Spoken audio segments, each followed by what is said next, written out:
17장.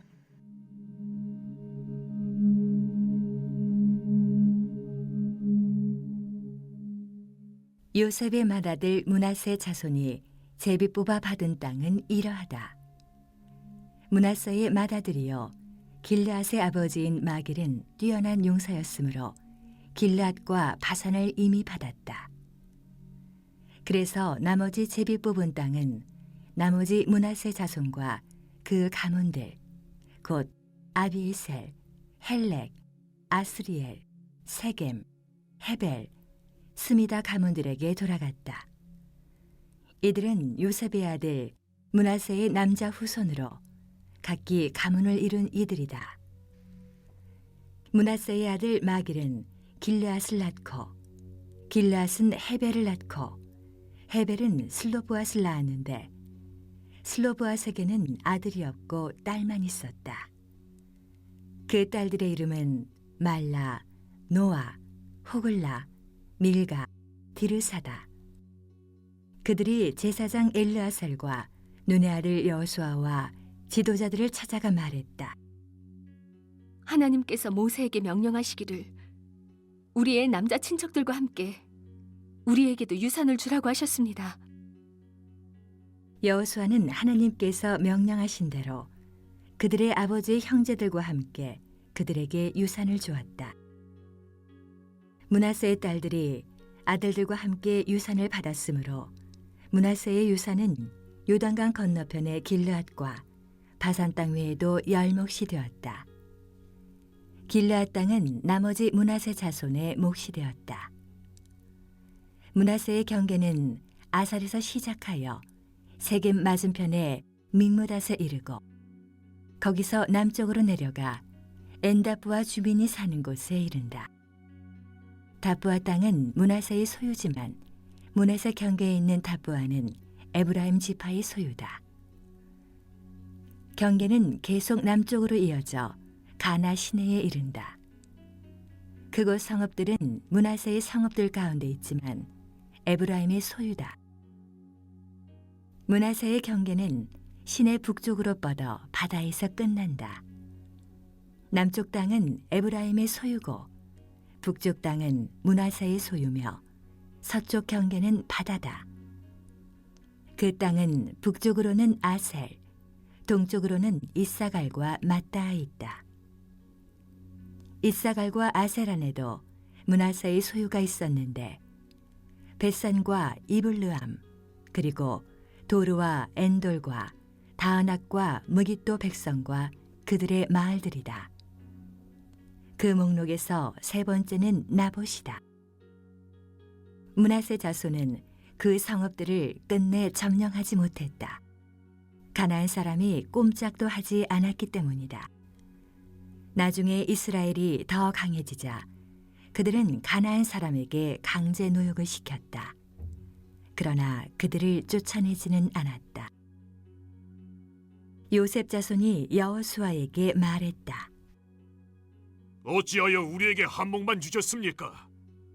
우리는 수가 많고 점점 더 불어나고 있습니다. 하나님께서 우리에게 넘치도록 복을 주셨기 때문입니다. 여호수아가 대답했다. 여러분의 수가 아주 많아져서 에브라임 산지가 너무 좁다고 하니 브리스 사람과 르바임 사람의 땅인 삼림지대로 올라가서 그곳을 여러분의 힘으로 개간하십시오. 그러자 요셉 자손이 말했다. 산지만으로는 우리에게 부족합니다. 게다가 아래 평지에 사는 가나안 사람은 벳산과 그 주변 마을 사람들이든 이스라엘 골짜기에 사는 사람들이든 다 철제 전차를 가지고 있습니다. 여호수아가 요셉 지파 에브라임과 므낫세에게 말했다. 그렇습니다. 여러분은 수가 많고 아주 강해서 한 몫으로는 부족합니다. 그러니 그 산지까지 차지하십시오. 지금은 나무밖에 없는 땅이지만 여러분이 그 땅을 개간하여 이 끝에서 저 끝까지 여러분의 것으로 삼으면 됩니다. 가나안 사람이 강하고 철제 전차까지 가지고 있다 하더라도 여러분을 당해내지는 못할 것입니다.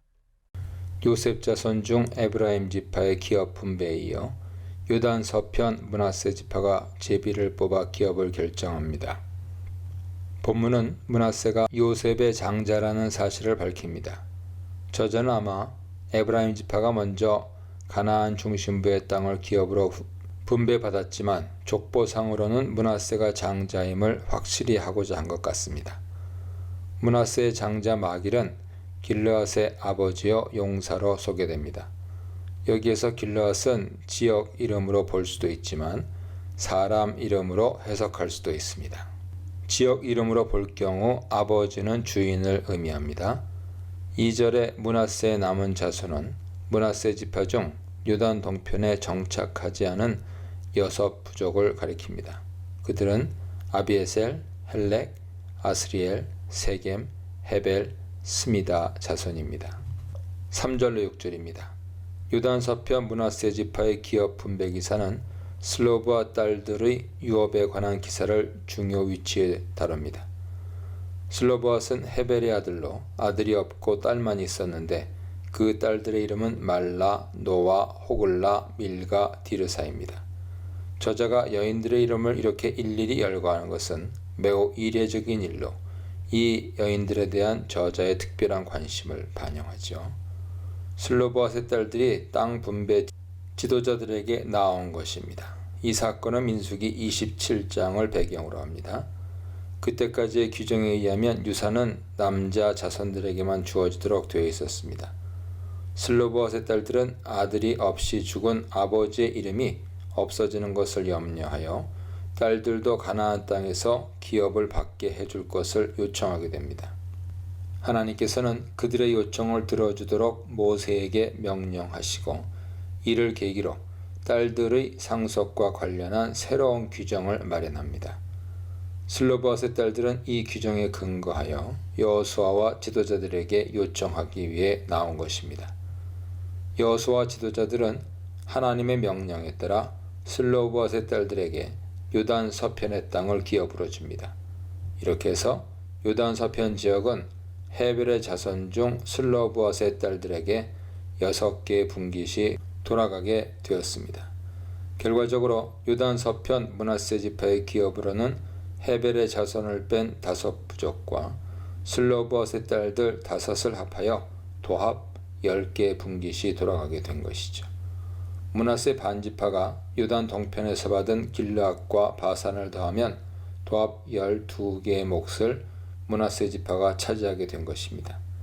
아들이 없었던 슬로브앗이었지만 그 딸들의 믿음으로 한 지파에게 돌아갈 땅의 절반을 그 후손이 차지하게 된 것입니다. 저자는 이 사건을 기록하면서 슬로브앗 딸들의 믿음과 말씀에 순종하는 여호수아와 이스라엘의 지도자들을 칭찬하고 있는 듯합니다. 7절로 10절입니다. 슬로브앗 딸들의 유업에 대한 기술에 이어 이제 본격적으로 므낫세 지파의 경계에 대한 묘사가 진행됩니다. 저자는 주로 므낫세 기업의 경계를 묘사하고 중간중간 그 안에 있는 주요 성읍들을 언급합니다. 므낫세 지파의 남쪽 경계에는 아셀에서 시작합니다. 여기에서 아셀은 아셀 지파를 의미하기보다 므낫세 지파의 남부 성읍을 가리킨다고 보입니다. 다음 아셀에서부터 세겜 앞 믹무다를 거쳐 엔답부와 주민의 경계에 이릅니다. 믹무다는 여호수아 16장 6절에서 에브라임 지파의 북쪽 경계선으로 언급되었습니다. 남쪽 경계는 이어서 가나 시내 남쪽에 이릅니다. 가나 시내는 에브라임 지파 북쪽 경계 성읍으로 소개되었습니다. 이처럼 므낫세 지파의 남쪽 경계선은 에브라임 지파의 북쪽 경계선과 흡사한데 이는 두 지파가 인접해 있기 때문입니다. 므낫세 경내에 있는 지역 중 답부아와 가나 시내 남쪽의 성읍들은 에브라임 지파에 속합니다. 이 사실은 두 지파 사이에 형성된 긴밀한 관계를 보여주며 지파의 영토가 확정된 이후 기업에 약간의 재조정이 있었을 가능성을 생각하게 합니다. 10절은 므낫세 지파의 남쪽과 북쪽의 경계를 설정하죠. 므낫세 지파의 경계는 남쪽으로 에브라임 지파의 영토와 접하고 북쪽으로는 아셀과 이사갈 지파의 영토와 접합니다. 11절입니다. 므낫세 지파의 기업 가운데 이사갈과 아셀 지파 경내에 있는 성읍들이 언급됩니다. 그 성읍들은 벳산, 이블람, 엔돌, 다낙, 무기또입니다. 그리고 이 성읍들과 함께 주위의 촌락, 그 마을들도 여기에 포함됩니다.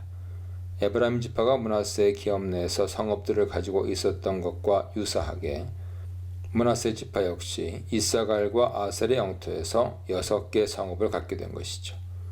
전체적으로 볼 때 지파와 지파 사이에 경계선이 형성되지만 예외적인 경우들이 생기게 된 것 같습니다. 이러한 예외가 발생하게 된 구체적인 배경은 알 수 없지만 긍정적으로 볼 때 이런 경우들은 이스라엘 공동체의 연합을 보여줍니다. 12, 13절입니다. 저자는 므낫세 지파의 기업을 끝내면서 므낫세 지파의 실패를 언급합니다. 유다와 에브라임과 마찬가지로 므낫세 지파도 가나안의 주민들을 쫓아내지 못하여 가나안 사람들이 그 이후로 므낫세 지파와 함께 살게 된 것이죠. 심지어 므낫세 지파 사람들은 강성하게 되었지만 가나안의 주민들에게 노역만 시키고 쫓아내지 아니했습니다. 이것은 결국 사사시대 므낫세 지파의 실패로 연결됩니다. 신명기는 이스라엘 백성들이 가나안의 문화와 종교를 멀리할 것과 그렇게 하지 않았을 때의 위험성을 반복적으로 경고합니다. 그렇지만 이스라엘 백성들은 신명기의 경고를 심각하게 받아들이지 않았습니다. 14절로 18절입니다. 요셉 지파의 기업 분배가 마무리된 직후 요셉 자손이 여호수아에게 찾아와서 불만을 토로합니다. 그들의 불만은 땅 분배와 관련된 것이죠. 그들은 실제적으로 두 지파임에도 불구하고 한 분깃만 받았다는 것입니다. 추측컨대 요단 서편의 에브라임 지파와 므낫세 지파의 땅 분배는 두 단계로 이루어진 것 같습니다. 먼저 요셉 자손의 분배가 있고 난 다음 에브라임과 므낫세 지파가 분배받은 기업 내에 차례로 각자의 기업을 분배받은 것으로 보입니다. 학자들은 요셉 자손의 어투, 큰 민족이 되었거늘 한 분깃으로만 내게 주시면 어찌함이니까 에서 교만과 욕심을 느낄 수 있다고 주장합니다. 그들은 어쩌면 여호수아가 자신들과 같은 지파 출신이기 때문에 특별한 대우를 기대했는지도 모릅니다. 이들의 불만에 대한 여호수아의 반응은 냉정합니다. 여호수아는 요셉 자손들에게 그들이 차지한 땅 에브라임 산지가 좁다면 브리스 족속과 르바임 족속의 땅, 즉 산간지대로 올라가 개척할 것을 제안합니다. 여호수아의 발언은 이스라엘 백성들에게 정복해야 할 땅이 아직도 많이 남아있음을 시사합니다. 그렇지만 여호수아의 제안에 대한 요셉 지파의 반응은 다소 실망스럽습니다. 그 땅은 넉넉한 땅도 아니고 그 주민들에게는 철병거가 있어 정복하기에 어려운 땅이라는 것이죠. 즉, 좀 더 풍요롭고 차지하기 쉬운 땅을 달라는 것입니다. 여호수아는 재차 그들에게 도전합니다. 자신들이 말한 대로 요셉 자손은 큰 민족이기 때문에 가나안의 철병거를 쫓아내지 못할 이유가 없다는 것입니다. 여호수아는 그들이 무엇을 바라보아야 할 것인가를 지적합니다. 즉, 가나안의 철병거를 보지 말고 함께 하시는 하나님을 바라봐야 합니다. 하나님의 약속을 확신하는 믿음, 비슷한 상황, 상반된 반응, 불편부당, 공명정대한 지도력에 대해 묵상해 보시기 바랍니다.